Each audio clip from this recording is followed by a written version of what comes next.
সকাল থেকে একটা প্রস্তুতি রয়েছে খড়গপুরে, যদিও খড়গপুরে দিলীপ ঘোষ নেই, কিন্তু দলের নেতা কর্মীদের একটা প্রস্তুতি রয়েছে। বিভিন্ন জায়গায় প্লাজমা লাগানো হয়েছে তার লাইভ বা তার শপথ সেটা পুরোপুরি দেখার জন্য, এবং লাড্ডু বিলির আয়োজন রয়েছে। খড়গপুর বিভিন্ন সম্প্রদায়ের মানুষের সহাবস্থান রয়েছে, সেখানে একাধিক দেবদেবীর মন্দির রয়েছে, সেই সমস্ত মন্দিরে পৃথক পৃথক ভাবে পুজোর আয়োজন রয়েছে। এবং বলা ভালো, খড়গপুরে এই মুহূর্তে বিশাল উচ্ছ্বাস না হলেও তার শপথ গ্রহণের মুহূর্ত থেকে যে একটা উচ্ছ্বাস শুরু হবে বলার অপেক্ষা রাখে না। গতকাল রাত পর্যন্ত যে প্রস্তুতির কথা আমরা দলের নেতাকর্মীদের পক্ষ থেকে জানতে পেরেছি, তাতে বলা হয়েছে যে প্রত্যেকটি মন্দিরে পুজোর আয়োজন হয়েছে, প্লাজমা দিয়ে প্রত্যেকটি মোড়ে মোড়ে দেখানো হবে দিলীপদার শপথ। এবং সেই সাথে সাথে তারা প্রতিবারে যেটা করে, অর্থাৎ দিলীপ ঘোষ শপথ নিয়ে এলে বা কোনো জায়গা থেকে জয়ী হয়ে এলেই খড়গপুরেতে তার আলাদা সেলিব্রেশন হয় তার কোয়ার্টার সংলগ্ন চত্বর ধরে, এবং বিএনআর গার্ডেন সংলগ্ন এলাকায় তার যে কোয়ার্টার, সেই কোয়ার্টারে একটা সাজে সাজে রব রয়েছে। তবে ইতিমধ্যেই বলা হয়েছে যখনই তার শপথ অনুষ্ঠান শুরু হবে সঙ্গে সঙ্গে এখানে সেলিব্রেশন হবে। তবে একটা বড় এক্সপেকটেশন রয়েছে খড়গপুর শহরে, রেল কর্মীরা ছাড়াও যারা স্থায়ী বাসিন্দা বা যারা এই খড়গপুর সদর বিধানসভা কেন্দ্রের মধ্যে পড়ছে, তাদের একটা আশা রয়েছে যে দিলীপ ঘোষ যদি কোনো মন্ত্রিত্ব পান তাহলে খড়গপুরের একটা বল বদল হওয়ার সুযোগ রয়েছে। এই কারণে খড়গপুর এমন একটা জায়গা যেটা বিশেষ করে দিলীপ ঘোষের এলাকা, তার ম্যাক্সিমামটাই রেলের এলাকা। সেই রেলের এলাকাতে রেল বনাম রাজ্য প্রশাসনের একটা দূরত্ব ছিল, সেখানে রাজ্য প্রশাসন কোনো উন্নয়ন করতে চাইলে রেল বাধা দিত, তার কারণ তার এলাকা, তা বিনা অনুমতিতে করা যাবে না, এবং রেলও নিজে সবটা করতে পারছিলেন না। ফলে এই জায়গায় যে মাঝখানে যে গ্যাপ, সেই গ্যাপটা মিটে যাবে বলে মনে করছে। এবং সেই সাথে দিলীপ ঘোষ যদি মন্ত্রিত্ব পায় তাহলে খড়গপুর শহরে যে সমস্ত রাস্তার সংস্কার, নিকাশি ব্যবস্থা বেহাল অবস্থা, খড়গপুর শহরে ঘিঞ্জি হয়ে যাওয়া, এবং যে ব্যবসায়ীদের বহুদিনের দাবি ছিল, যেখানে রেলওয়ের বিদ্যুৎ সব জায়গায় পৌঁছাচ্ছিল না বা পৌঁছা দিচ্ছিল না, এবং রেলওয়ে যারা ব্যবসা করছিলেন মোটা টাকা ভাড়া দিয়ে, তাদের যে দীর্ঘদিনের বঞ্চনা বা তাদের যে একটা ক্ষোভ ছিল রেলওয়ের উপরে, সেইটা মিটে যাবে, সেই একটা আশা তো রয়েছে। সেই সাথে খড়গপুর রেল শহর নতুন করে সাজবে, এটা তার আশা রয়েছে। এবং আরো একটা বড় বিষয়, যারা খড়গপুর শহরের স্থানীয় বাসিন্দা তারা তার দাবি করছেন যে গুন্ডাগিরি, খড়গপুর শহরে বহু জায়গায় গুলি বোমা প্রায় ঘটে থাকতো, সেই জিনিসটি পুরোপুরি নিয়ন্ত্রণে আসবে, যেটা বারবার প্রতিশ্রুতি দিয়েছে দিলীপ ঘোষ। এবং একাধিক প্রত্যাশা রয়েছে, সেই সাথে নতুন হয়তো কিছু পেতে পারেন এমনও আশা রয়েছে যে দিলীপ ঘোষ যদি মন্ত্রী হয়, এবং কেন্দ্রে যেহেতু বিজেপি, রাজ্যে বিজেপি, দুটো অর্থাৎ তাদের ভাষায় ডবল ইঞ্জিনের সরকার হলে খড়গপুর সহ তারা হয়তো আশাতিরিক্ত কিছু পেতে পারে।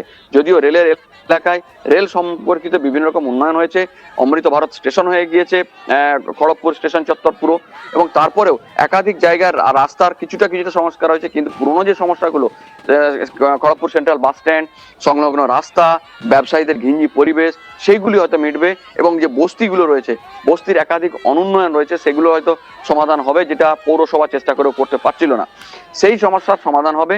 তাই খড়গপুরে দিলীপ ঘোষ মন্ত্রী হচ্ছে, এবং খড়গপুর শহরের একজন প্রতিনিধি বা খড়গপুরের বিধায়ক তিনি মন্ত্রিত্ব পাবেন, এটা আশা করে অনেকেই বিভিন্ন রকম প্রত্যাশা করে বসে রয়েছেন।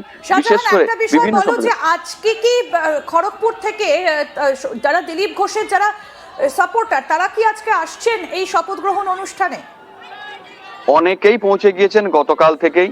তারা ব্রিগেডে ওখানে যে তারা ওখানে তার শপথ সরাসরি দেখবেন, বিশেষ করে যারা সক্রিয় কর্মী। কিন্তু কিছু সমর্থক যারা তারা রয়ে গিয়েছেন, তারা কোয়ার্টার চত্বর বা বিভিন্ন খড়গপুর শহরের গোলবাজার, মালঞ্চ এই সমস্ত এলাকায় সেলিব্রেশনের জন্য। এবং সব থেকে বড় সেলিব্রেশনের আয়োজনটা রয়েছে দিলীপ ঘোষের সেখান থেকে শপথ নিয়ে ফেরার পর। প্রত্যেকবারই যেমন ফলাফলের দিনে দিলীপ ঘোষ যখন জয়লাভ করলেন, সেই মুহূর্তে ততক্ষণ পর্যন্ত সেলিব্রেশন খুব একটা হচ্ছিল না, রং মাখা হচ্ছিল, কিন্তু দিলীপ ঘোষ ফেরার পরে সকলের মাঝে আসার পরে আলাদা রকমের সেলিব্রেশনের মাত্রা প্রতিবারে যা হয় এবারও তাই আয়োজন রয়েছে। তো বহু খড়গপুরের কর্মী সমর্থক তারা কিন্তু ইতিমধ্যেই সরাসরি তার শপথ দেখার জন্য হাজির হয়ে গিয়েছেন, এবং বিভিন্ন রকম বিশেষ করে পদ্ম হাতে গিয়েছেন বলে একটা জানা গিয়েছে, যে প্রত্যেকের কাছে আলাদা করে পদ্ম থাকবে।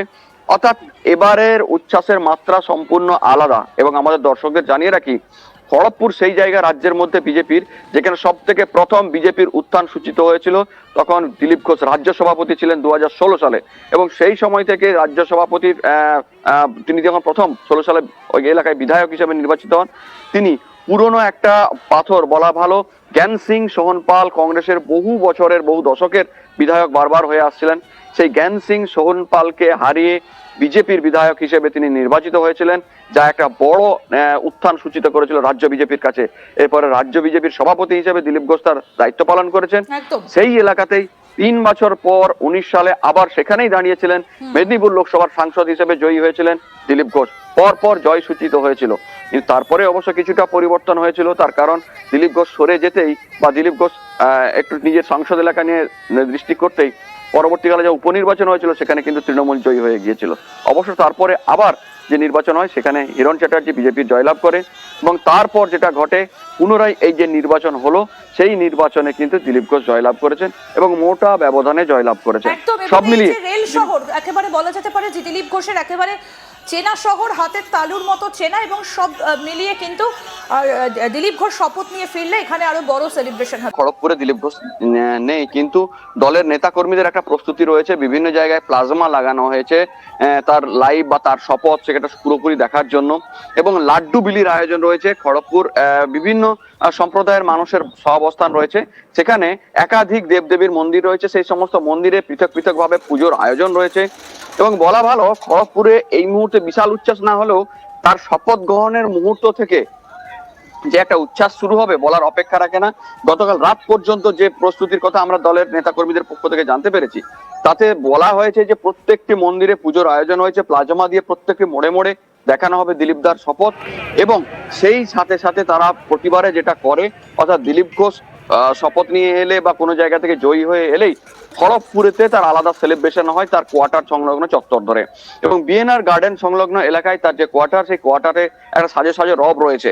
তবে ইতিমধ্যেই বলা হয়েছে যখনই তার শপথ অনুষ্ঠান শুরু হবে সঙ্গে সঙ্গে এখানে সেলিব্রেশন হবে। তবে একটা বড় এক্সপেকটেশন রয়েছে, খড়গপুর শহরে রেল কর্মীরা ছাড়াও যারা স্থায়ী বাসিন্দা বা যারা এই খড়গপুর সদর বিধানসভা কেন্দ্রের মধ্যে পড়ছে, তাদের একটা আশা রয়েছে যে দিলীপ ঘোষ যদি কোনো মন্ত্রিত্ব পান তাহলে খড়গপুরের একটা বল বদল হওয়ার সুযোগ রয়েছে। এই কারণে খড়গপুর এমন একটা জায়গা যেটা বিশেষ করে দিলীপ ঘোষের এলাকা, তার ম্যাক্সিমামটাই রেলের এলাকা। সেই রেলের এলাকাতে রেল বনাম রাজ্য প্রশাসনের একটা দূরত্ব ছিল, সেখানে রাজ্য প্রশাসন কোনো উন্নয়ন করতে চাইলে রেল বাধা দিত, তার কারণ তার এলাকা, তার বিনা অনুমতিতে করা যাবে না, এবং রেলও নিজের সবটা করতে পারছিলেন না।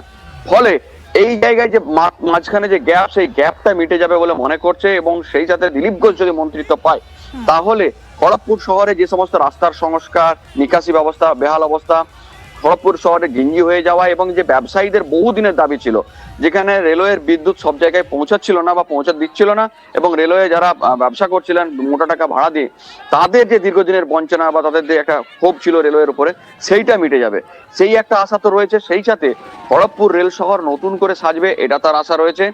এবং আরো একটা বড় বিষয়, যারা খড়গপুর শহরের স্থানীয় বাসিন্দা তারা দাবি করছেন যে গুন্ডাগিরি, খড়গপুর শহরে বহু জায়গায় গুলি বোমা প্রায় ঘটে থাকতো, সেই জিনিসটি পুরোপুরি নিয়ন্ত্রণে আসবে, যেটা বারবার প্রতিশ্রুতি দিয়েছে দিলীপ ঘোষ, এবং একাধিক প্রত্যাশা রয়েছে। সেই সাথে নতুন হয়তো কিছু পেতে পারেন এমনও আশা রয়েছে যে দিলীপ ঘোষ যদি মন্ত্রী হয়, এবং কেন্দ্রে যেহেতু বিজেপি, রাজ্যে বিজেপি, দুটো অর্থাৎ তাদের ভাষায় ডবল ইঞ্জিনের সরকার হলে খড়গপুর সহ তারা হয়তো আশাতিরিক্ত কিছু পেতে পারে।